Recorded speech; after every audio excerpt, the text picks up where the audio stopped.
Hey guys, this is me Prerna Singh and welcome to Prerna education. हमारी चल रही है इंडियन पॉलिटी और इस लेक्चर में हम जानेंगे संविधान के संशोधन के बारे में।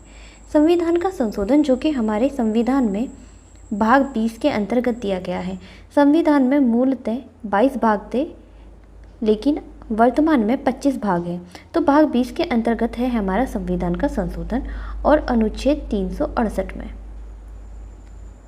संविधान में संशोधन 3 प्रकार से करते हैं, लेकिन जो हमारा आर्टिकल 368 है उसके अंतर्गत 2 तरह का संविधान संशोधन डिफाइन है। संसद में साधारण बहुमत के द्वारा जो संविधान संशोधन है वो अनुच्छेद 368 के अंतर्गत नहीं आता। संविधान में 3 प्रकार से संशोधन किया जाता है। एक होता है साधारण बहुमत द्वारा, दूसरा होता है संसद में विशेष बहुमत द्वारा, और तीसरे प्रकार से हमारा संविधान संशोधन होता है विशेष बहुमत प्लस आधे से अधिक राज्यों की स्वीकृति। संविधान संशोधन जो कि हमारे संविधान में भाग 20 के अंतर्गत दिया है अनुच्छेद 368 में। संविधान संशोधन 3 प्रकार से होता है। पहला है साधारण बहुमत द्वारा,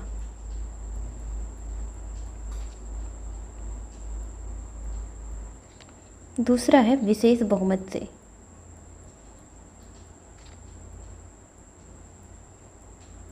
और तीसरा संविधान संशोधन होता है विशेष बहुमत प्लस आधे से अधिक राज्यों की सहमति।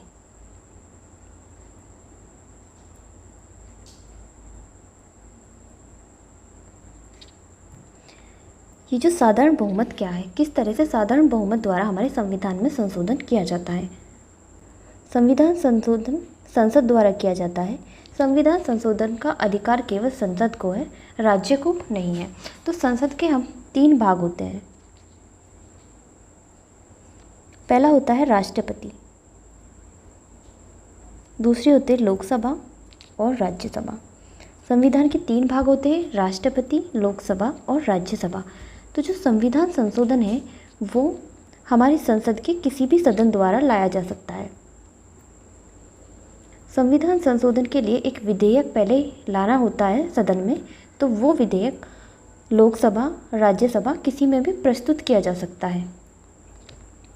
मंत्री, सदन के मंत्री या गैर मंत्री या फिर गैर सरकारी सदस्य, मंत्री, गैर मंत्री किसी के द्वारा भी प्रस्तुत किया जा सकता है। जो साधारण संशोधन होता है उसके लिए आधे से अधिक सदस्यों का बहुमत प्राप्त होना चाहिए उस विधेयक को दोनों सदनों में। अगर वो लोकसभा में लाया गया है तो लोकसभा में भी आधे से अधिक सदस्य उस पर अपनी सहमति दें। फिर उसके बाद वो जाता है राज्यसभा में, वहाँ पर भी आधे से अधिक सदस्य का उसे बहुमत प्राप्त हो। फिर जाता है वो राष्ट्रपति के पास, और राष्ट्रपति के हस्ताक्षर होने के बाद ये विधेयक संशोधन बन जाता है और लागू हो जाता है।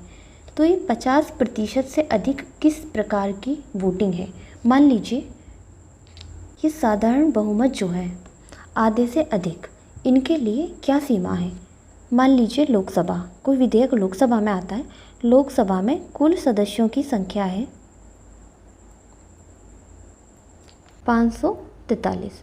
इन 543 सदस्यों में अगर ये पूरे के पूरे उपस्थित हैं तो इनका 50% और +1, इनके आधे से अधिक। इन कुल सदस्यों में से जितने भी उपस्थित हैं,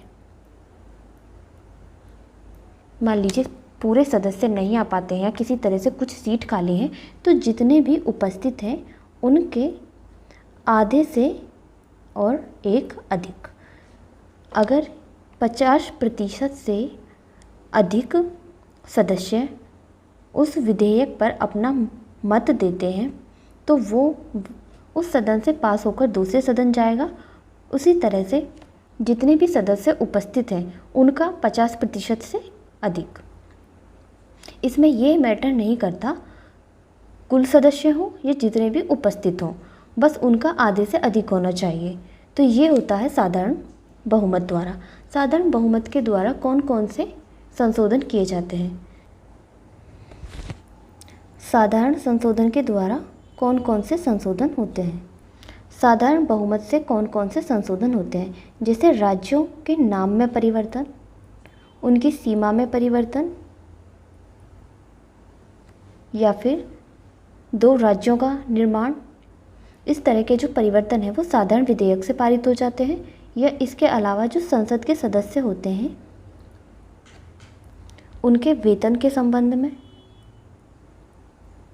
इस तरह के ये उनके वेतन से संबंधित विधेयक साधारण बहुमत से पारित होते हैं।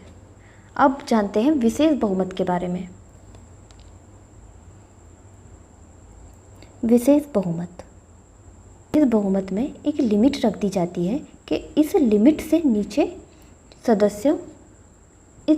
नीचे मत प्राप्त नहीं होने चाहिए उस विधेयक को पारित होने के लिए। अब ये लिमिट क्या है? अगर लोकसभा या राज्यसभा, लोकसभा के कुल सदस्य, जो लोकसभा और राज्यसभा के कुल सदस्य होते हैं उनके आधे से अधिक सदस्यों की ये लिमिट रखी जाती है कि इतने मत तो मिनिमम प्राप्त होने ही चाहिए। अगर लोकसभा में 543 सदस्य हैं, मिनिमम लिमिट होगी वो फिक्स होगी,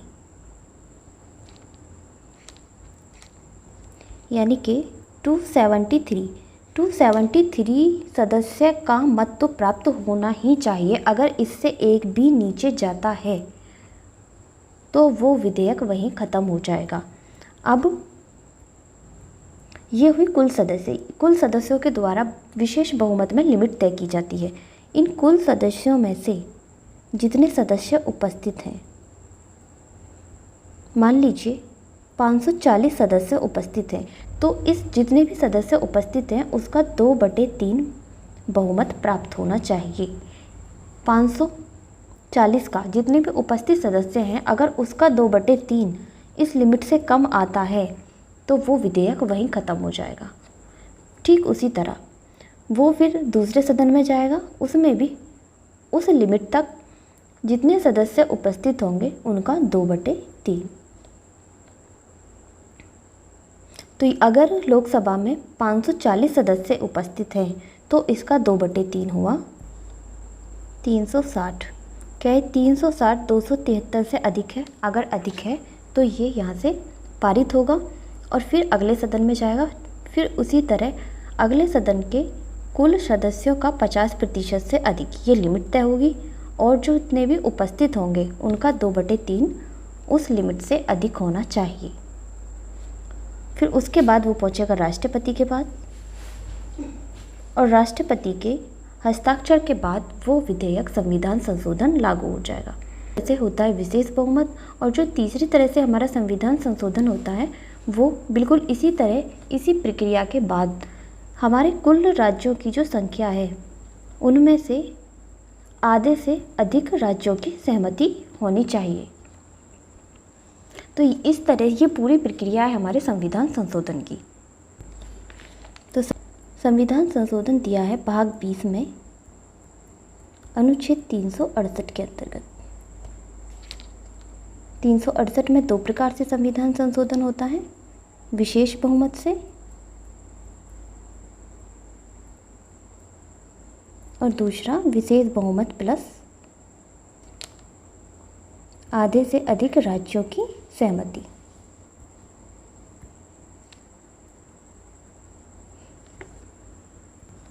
संविधान संशोधन को किसी भी सदन में लाया जा सकता है। उसे मंत्री भी पेश कर सकते हैं और गैर मंत्री भी।